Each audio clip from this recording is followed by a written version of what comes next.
Thank you, Damon, for that. I look around and see friends from many years, battles of many years past. Had a lot of fun in the Metzar days now, didn't we? Bravo. But that's appropriate, because this is a year of anniversaries. And the anniversaries we mark this year represent achievement mixed with tragedy. 100 years of U.S. relations with the newly independent nations of Central Europe. 80 years from the start of the Second World War. In part, the terrible consequences of U.S. strategic withdrawal. 30 years since Central Europeans overthrew communism, which led to the end of Yalta Europe. 20 years since NATO's first enlargement beyond the Iron Curtain, in which the U.S. played a leading role. 15 years since the EU's enlargement beyond that same line, led by Europeans on both sides and supported by the U.S. Why does Central Europe matter to the United States? As the U.S. learned the hard way, Central Europe matters because Europe matters. And when the United States has attempted to treat Central Europe as something apart from Europe, as an object subordinated to other foreign policy interests, something to be traded off, really bad results follow. The first U.S. policy towards Central Europe was embedded in President Woodrow Wilson's 14 points, America's first grand strategy, announced 101 years ago. Wilson was trying to fashion, as the saying goes, a rules-based world, not spheres of influence, but a new system built on American power and reflecting democratic values. This included equality of trade conditions instead of closed economic empires, invitations to post-World War I Germany and post-revolutionary Russia to join the new system if, but only if, they respected its rules. Support for Poland and implicitly the other emerging nation states in Central and Eastern Europe, and establishment of a League of Nations backed by U.S. power to enforce the peace. This strategy was not vapid Wilsonian idealism as it is often dismissed, but reflected shrewd assumptions and massive self-confidence that U.S. national interests would advance with democracy and the rule of law, and that the U.S. would prosper best when other nations prospered as well. Thus, the theory went, America could make the world a better place and get really rich in the process. Central Europe's new nations were to be part of an undivided transatlantic community, their security underwritten by the United States. Wilson's 14 points did not survive their first contact with reality. Before the Versailles Peace Conference, French Prime Minister Clemenceau famously forecast, God gave us the 10 Commandments and we broke them. Wilson gives us the 14 points. We shall see. France and Britain insisted on imposing a punitive settlement against Germany. They were still committed to the old order of great powers and spheres of influence. Wilson wanted a new world. They wanted their cut. But the flawed post-World War I order failed principally because the United States would not back the peace that was flawed but workable. Communist Russia was weak. The emerging nations of Central Europe were democracies seeking allies and models. Even after Versailles, the Germans still had pro-Western leaders. The weaknesses of the treaties of Versailles and Trianon might have been mitigated had the U.S. tried to implement the peace of which it was co-author. Instead, the U.S. withdrew from Europe. Wilson's political rigidity killed Senate ratification of the League of Nations, and the U.S. abandoned international leadership. It left the Germans to themselves, the French to deal with the Germans, and forgot about the Poles, Czechoslovaks, and Yugoslavs, of whose independence the U.S. was a sponsor. And we pretended communist Russia wasn't there. Europe's post-World War I order collapsed, with Hitler's Germany acting as revisionist power. In 1939, Hitler and his new friend Stalin partitioned Eastern and Central Europe.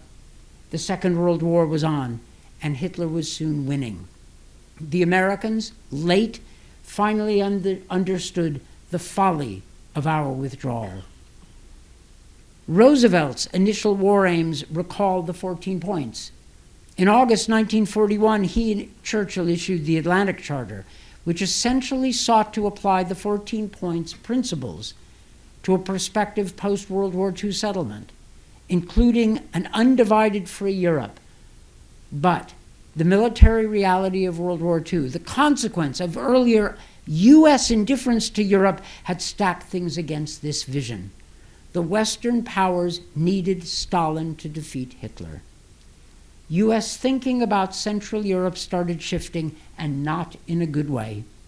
Walter Lippmann, today almost forgotten, but then America's foremost foreign policy thinker and co-author of the 14 points, argued starting in 1943 that the U.S. would have to lead the post-war peace. So far, so good, but in concert with other great powers, including the USSR.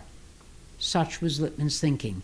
That meant that Soviet interests in Eastern Europe, Stalin's interests, would have to be respected. Lippmann had abandoned his own best work. And this was the first major U.S. expression of a realist option for Central Europe based on spheres of influence. It assumed that the Atlantic Charter, expressing the 14 points principles, would apply only to Western Europe. It was the intellectual foundation of Roosevelt's tacit acquiescence at Yalta of Soviet control of Poland and Europe's eastern tier. This thinking emerged periodically through the Cold War, especially in President Nixon's détente with the Soviet Union, which also tacitly accepted Soviet control of the East Bloc, such was the term, in exchange for a general relaxation of tensions and strategic stability. But the Yalta axioms of a divided Europe turned out not to be the final word. Even under détente, Soviet-style communism did not work economically, and without economic success, it could not build political legitimacy. The Helsinki Final Act and CSCE process, and President Jimmy Carter's human rights policy, with Zbigniew Brzezinski, a major influence, injected values back into the U.S. approach to Central Europe. Encouraged, dissident movements grew, and the first Solidarity in 1980-81 challenged the assumption that Yalta Europe meant stable Europe. In the wake of Solidarity, President Reagan turned U.S. policy to the framework of the 14 points in Atlantic Charter, just as Soviet communism was entering its terminal decline. Like Wilson, Reagan held that America's interests and values ultimately were indivisible, and that security was not compatible with Soviet domination of a third of Europe. For his part, facing economic stagnation, the new Soviet leader Gorbachev had concluded that the Soviet system needed major reform to survive, and this had a foreign policy corollary of outreach to the West. A repeat of the Soviet invasion of Hungary in 1956, or Czechoslovakia in 1968, or martial law in Poland in 1981 were less viable options for him. On this basis, Reagan was willing to work with Gorbachev. Under these new conditions, starting in 1989, Central Europeans overthrew communism. President George H.W. Bush, combining strategic vision with tactical care, backed them. Riskier at the time than it now seems. The initial stages of post-communist transformation were fraught. Now it seems inevitable, then it seemed impossible. As Lech Wałęsa put it at the time, communism was like turning an aquarium into fish soup. No special skill required. But building communism after democracy, that was like turning fish soup back into an aquarium. Harder to manage. But the Central Europeans succeeded. Their democratic free market transformation set the stage for strategic transformation. After fierce internal debate, President Bill Clinton set aside for the last time the Yalta axioms and, with Republican support, committed the U.S. to consolidate freedom's advance in Europe, working throughout with key allies such as Germany. President George W. Bush, with Democratic support, continued this course.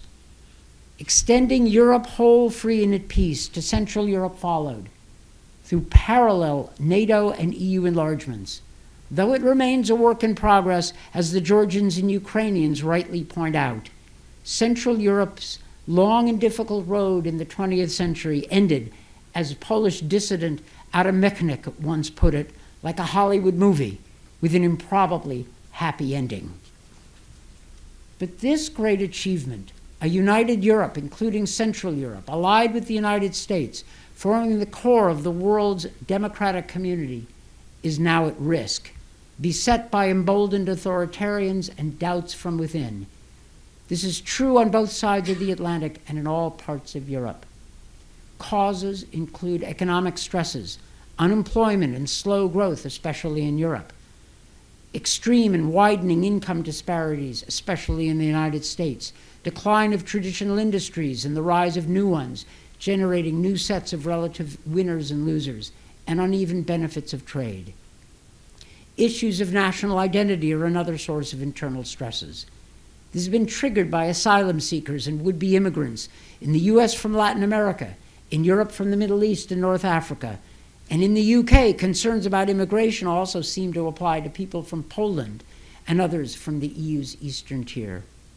In the US, years of wars in Iraq and Afghanistan have fed dissatisfaction with the consequences of US leadership and commitments in the world. For these and perhaps other reasons, the world's democratic core is experiencing its worst period of internal doubt and dissension since the 1930s. Russia and China, aggressive and ambitious autocracies in their own fashion, may feel empowered to take advantage of this moment and may even convince themselves, as did the dictators of the 1930s, that their time has come. The US version of these trends includes nativism, unilateralism, and a style of disruption, including skepticism about a rules and values-based order underwritten with American power. The US political right of Reagan, which embraced its variant of American grand strategy, is being challenged by a political right which draws on the language and sentiments of nativist unilateralism of the 1930s, the old America First movement. President Trump and some of the administration have expressed hostility to the European Union on the false grounds that it was established to damage US economic interests and supposedly represents a globalist ideology harmful to American interests. President Trump has publicly and reportedly privately expressed skepticism about the value of NATO. Happily, the US administration has not acted on these elements of its rhetoric. Under President Trump, to his credit, the US has built on the Obama administration's leadership in strengthening defense of NATO territory against potential Russian aggression, including military deployments to Poland and the Baltics, and by encouraging the Europeans to invest more in NATO. The US has at least started to work through trade issues with the EU Commission. Nevertheless, US political distraction and flirtation with neonativism and unilateralism has opportunity costs at best and could lead to greater dangers as Russia and China seek to challenge the rules-based, values-based world that America led in building. Central Europe is living through its own version of the turbulent, shaking Western democracies. Its vulnerability greater given lower levels of prosperity, shorter traditions of democratic institutions, and the profound consequences of communist misrule. Central Europe's hard history and ongoing transformation make a complex legacy. After 1945, West European societies had 2 generations to work out issues of patriotism, liberalism, and nationalism, and they're not through yet. 40 years of communist rule deprived Central Europe of that opportunity.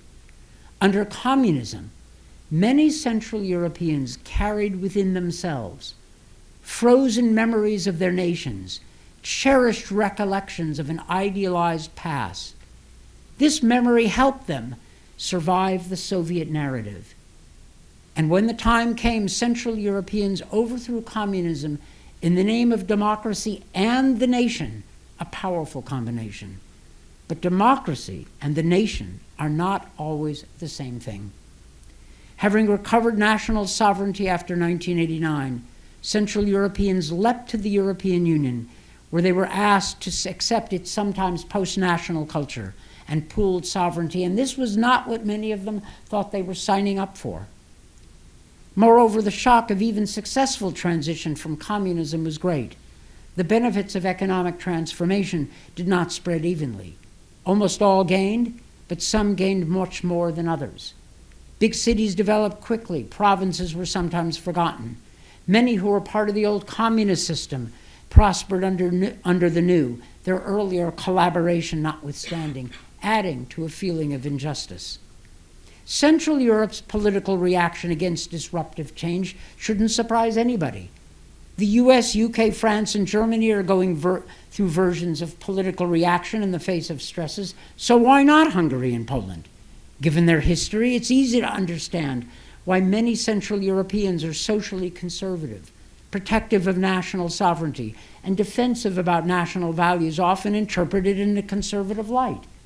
Conservative values are to be respected. Political choices, right, left, center, liberal, conservative, are for free nations to make. But weakening democratic institutions is another matter. Strong nations need strong, independent institutions in and out of government, an independent judiciary and free media, a free and well-regulated rather than politicized economy, the rule of law, and other foundations of democratic freedom must stand independent of politics throughout the West. Lenin and Stalin regarded independent institutions as mere bourgeois camouflage that must fall before the interests of the party or the leader. Do we think they were right after all? On the contrary, in the Western tradition, dating back 1,000 years and advanced in the Enlightenment, sovereignty is not absolute, and power is not the last word. Rulers are answerable before higher values. In the American Declaration of Independence, these are defined as life, liberty, and the pursuit of happiness. The preamble to the Polish Constitution of the 3rd of May, 1791, Europe's first written constitution, proclaims that political existence, external independence, and internal freedom are linked and more valuable than life itself. The past 100 years teaches us that when Americans and Central Europeans are true to their best values, they accomplish great things together. 30 years ago, Central European dissidents overthrew communism in the name of both national patriotism and higher transnational values of human freedom. They demanded that the United States act on its commitment to an undivided West rooted in these same democratic values. I and my colleagues were witness to and recipients of this call. We listened and tried to do our part, and the Central Europeans certainly did theirs.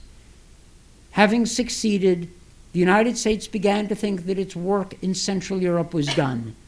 We began to take for granted a united Europe that it had taken 2 world wars and a Cold War to achieve. We know now this was a mistake. We will, at this conference, discuss the policy agenda for the US and Central Europe, including from the Atlantic Council GLOBSEC report.